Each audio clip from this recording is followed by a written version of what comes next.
আসসালামু আলাইকুম বন্ধুরা, রুহানি চিকিৎসালয়ে আপনাদের সবাইকে স্বাগত, আন্তরিক ভালোবাসা ও শুভেচ্ছা। আজকে আপনাদের মাঝে একটা গুরুত্বপূর্ণ বিষয় নিয়ে আবার চলে আসলাম। আপনাদের উপকারের স্বার্থে, আপনাদের কল্যাণের স্বার্থে এবং আপনারা যাতে উপকৃত হতে পারেন এরকম কিছু মনোভাব চিন্তা করে নিয়ে আসলাম। তো তার আগে কিছু কথা বলে নেই। প্রথম কথা হচ্ছে যে আমার এই চ্যানেলটা হচ্ছে যে তন্ত্র মন্ত্র যন্ত্র তাবিজ কবজ গাছগাছড়া বিভিন্ন রোগ ব্যাধি সম্পর্কিত তথ্য এবং তদবির এইসব রিলেটেড আমার এই চ্যানেল রুহানি চিকিৎসালয়। তো এই চ্যানেলে যারা এইসব বিষয়ে রুচিসম্মত রাখেন বা ইন্টারেস্টেড, তারা কি করবেন, চ্যানেলটা সাবস্ক্রাইব করে পাশে থাকবেন। এতটুকু বলতে পারি যে কিছু শিখতে পারবেন।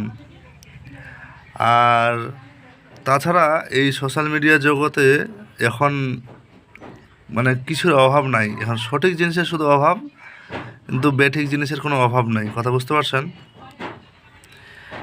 তো যাই হোক, আমার সেই সব বিষয় নিয়ে কোনো মাথা ব্যথা নাই, কিন্তু আপনাদের মাঝে আমি একটু না বললে বিষয়গুলো কেমন কেমন দেখাবে।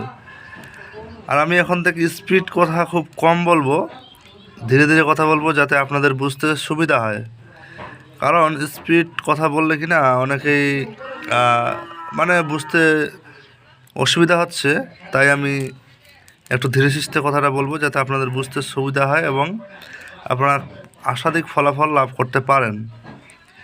তো আজকের যে ভিডিওটা নিয়ে আসছি সেটা অবশ্যই আপনারা আমার টাইটেল দেখে বুঝতে পারছেন। তো যাই হোক, কথা হচ্ছে যারা নতুন তারা অবশ্যই চ্যানেলটি সাবস্ক্রাইব করবেন যদি রুচি থাকে, আর যদি না থাকে তাহলে কিছু বলার নাই। আর যারা সাবস্ক্রাইব করে রেখেছেন অলরেডি, তাদেরকে জানাই অসংখ্য ধন্যবাদ। প্রথম কথা হচ্ছে আমার চ্যানেলটা খোলা বেশ অনেক দিনই হয়ে গেল। আপনারা অবশ্যই সময়ের সাথে সাথে ভিডিওগুলো দেখতে পাচ্ছেন বা বারবার আপনাদের কাছে অটোমেটিক রিকমেন্ড চলে আসে যে এই ভিডিও আছে। একটা জিনিস মাথায় রাখবেন যে মনোযোগ সহকারে যদি ভিডিও না দেখেন কিছুই শিখতে পারবেন না। একটা বিদ্যা শেখার জন্য গুরুর কাছে কুকুরের মতো ছুটতে হয়। কথাটা কিন্তু শুনলে খারাপ লাগে, সত্যি কথা। কুকুরের মতো ছুটতে হয়, তারপরেও কিছু পাওয়া যায়, আবার কিছুটা নিরাশ হতে হয়। যারা ছুটেছে, যারা ছুটে পাইছে বা পায়নি, তারা অবশ্যই জানে যে এর মর্মটা কতখানি। কাজকর্ম ছেড়ে দিয়ে গরুর পিছনে ছুটে ছুটে তারপরেও একটা বিদ্যা অর্জন করতে টাফ হয়ে যায়। তো যাই হোক, আজকে যে বিষয়টা নিয়ে আসছি এটা আপনাদের মাঝে আমি সম্পূর্ণই দিতেছি। আপনারা নিজ দায়িত্বে করবেন, মনোযোগ সহকারে করবেন এবং নিয়ম মাফিক করবেন। ইনশাআল্লাহ আমি আশা রাখি কেউ নিরাশ হবেন না, এটা ফলাফল লাভ হবেই। একটা জিনিস মাথায় রাখবেন, যখন ডাক্তার ছিল না, আধুনিকতা ছিল না, তখন কিন্তু আধ্যাত্মিকতাই কাজ করেছে মানুষের জীবনে। এখন পর্যন্ত করে যাচ্ছে। যতদিন পৃথিবী থাকবে, চন্দ্র সূর্য থাকবে, ততদিন তন্ত্রমন্ত্র তাবিজ কবজ দোয়া কালাম গাছগাছের চিকিৎসা থেকেই যাবে। এটা সময়ের সাথে মানুষ এটাকে মূল্যায়ন কম করতো, কিন্তু এখন বর্তমান সমাজে এর মূল্য এত বলা মুশকিল। একটা ডাক্তার আপনার কাছে যদি না আসে, আপনাকে ওষুধ না খাওয়ায় সরাসরি, কিংবা ইঞ্জেকশন না দেয়, আপনার রোগ সুস্থ করা কিন্তু কঠিন। কঠিন কি না, একেবারে ইম্পসিবল। কিন্তু এই আধ্যাত্মিক ক্ষমতার এতখানি জোর, আপনাকে ইচ্ছা করলে ভালো মানুষকে অনায়াসে বরবাদ করে দিতে পারবে, আবার বরবাদ মানুষকেও আবাদ করে দিতে পারবে। অসুস্থকে সুস্থতা দান করতে পারবে, সুস্থকে অসুস্থতা দান করতে পারে। তন্ত্র মন্ত্র যন্ত্র তাবিজ কবজ দোয়া কালাম, এদের এতখানি ক্ষমতা আছে। কিন্তু আমরা বর্তমানে কলিযুগের মানুষ, আমাদের মধ্যে কোনো ধৈর্য নাই, কোনো সহ্য নাই, কোনো কাজ করার কোনো রুচি নাই।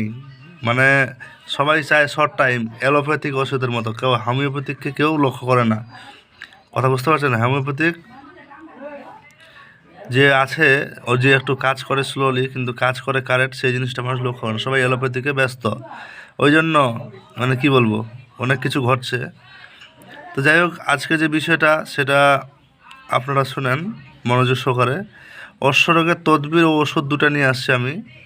অবশ্যই নিজ দায়িত্বে করবেন, কিন্তু ইনশাআল্লাহ এতটুকু বলতে পারি, এই ওষুধে আপনার লাভ যদি না হয় কিনা, ক্ষতি হবে না। এতটুকু বলতে পারি, লাভ না হলে ক্ষতি হবে না। আল্লাহর উপর ভরসা রাখেন, নিজের ঈশ্বর ভগবান যাই বলেন ভরসা রাখেন, তার দোয়া কালামের সম্মান করেন এবং গুরু শ্রদ্ধা রাখেন, অবশ্যই কিছু করতে পারবেন, শিখতে পারবেন।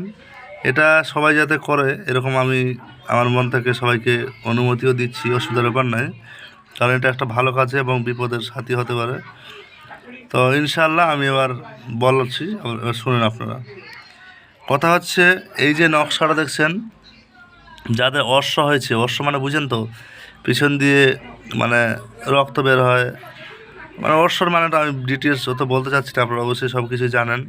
ভারী একটু খাওয়া সহ্য হয় না, মানে পায়খানা রাস্তা দিয়ে রক্ত যায়, একটু শর্ট ভাষায় আর কি। তো যাই হোক, এবার করণীয় কি আপনার? করণীয় হচ্ছে চাঁদের তারিখ কিন্তু হিসাব করবেন আপনারা যারা জানেন। যেদিন চাঁদ উঠলো সেই চাঁদের 27 তারিখ আমি লিখে রেখেছি, যদিও যাতে সুবিধা হয় আপনাদের। যেদিন চাঁদ উঠলো সেদিন থেকে নিয়ে চাঁদের 27 তারিখ যখন হলো, তখন আপনাদের এই এই নকশাটা মেশক জাফরান কালি দিয়ে ভোজপত্রে কিংবা সাদা কাগজেও লিখতে পারেন, কোনো সমস্যা নাই। কথা বোঝা গেল তো? কথা বুঝতে পারছেন আশা করি। তো চাঁদের 27 তারিখে খেয়াল করবেন, এটা কিন্তু একটা চিকিৎসামূলক কাজ, কিন্তু এটা হোমিওপ্যাথিক অ্যালোপ্যাথিক ওষুধ না, এটা হচ্ছে আয়ুর্বেদিক ওষুধ এবং কি আয়ুর্বেদিক ওষুধ এবং আল্লাহর কালাম, ঈশ্বরের কালাম বলেন বা তেরাসমাতি বলেন, যাই বলেন আপনাদের এখান থেকে ব্যক্তিগত ব্যাপার। এর কাজ হচ্ছে এটা। নকশাটা সম্পূর্ণ ভালো করে দেখেন, স্পষ্ট করে আমি দিছি। তো এটা লেখার পরে আপনি কী করবেন, রূপার মাদুলিতে কিন্তু ভরবেন। এবার যে নিয়মটা বলতে যাচ্ছি সেটা খুবই টাফ এবং খুবই মানে মানতে হবে, এমন একটা বাধ্যতামূলক বিষয়। ঠিক কি, রূপার তাবিজে ভরে এবার রোগীকে দিয়ে দিবেন। রোগী যাতে নিজের কোমরে ধারণ করে, এমনকি নাভি বরাবর যাতে কবচটা থাকে সবসময়। কথা কিন্তু ক্লিয়ার, মানে একটু উঁচা করে, মানে আমরা তো কোমর বলতে কি ওই যে মানে লিঙ্গ বা যৌনির কাছে এটা না, আমাদের কোমর বলতে নাভির উপরে হচ্ছে আমাদের কোমরের মানে যে বিশ্লেষণটা আর কি। কথা বুঝতে পারছেন তো? যাই হোক, সেটা আপনাদেরও তো আমার সায়েন্স বোঝানোর দরকার নাই, আমি শর্টকাট বলছি। নাভির কাছে বরাবর যাতে থাকে, এবার নাভির বরাবর সবসময় যাতে থাকে। আর করণীয় কি, যখন স্বামী স্ত্রী সহবাস করবে, একেবারে ক্লিয়ার কথা, মেয়ে যদি হয় মেয়ের ক্ষেত্র, পুরুষের হলে পুরুষের ক্ষেত্র, যখন সহবাসে লিপ্ত হতে যাবে তখন কি করতে হবে, এই কবচটা কিন্তু খুলে রাখতে হবে। আবার চান করে গোসল দিয়ে আবার পড়তে পারবে, কোনো সমস্যা নাই।